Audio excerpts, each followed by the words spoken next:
At kaugnay ng balitang yan, unti-unti namang dumadagsa sa mga pamilihan ang mga bumibili ng gamit sa eskwela. Ito'y kaugnay pa rin ng nalalapit na pagbubukas sa Hunyo 3. May report naman si Sam Ramirez. Mga murang gamit sa eskwela na makukulay at maganda.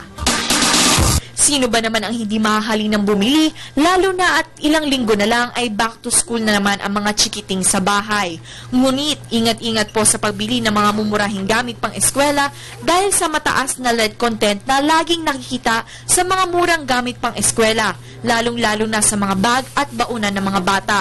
Dahil dito ay nagpaalala ang isang public health advocate group sa mga namimili ng school supplies para sa darating na pasukan.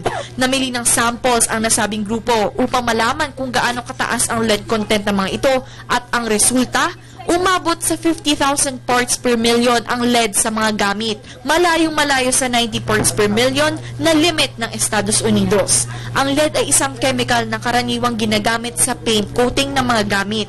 Maaaring matuklap ang mga ito at pwedeng malunok o mahinga ng mga bata.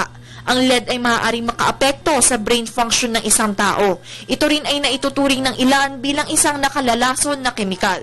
Naguulat para sa Telebisyon ng Bayan, Sam Ramirez.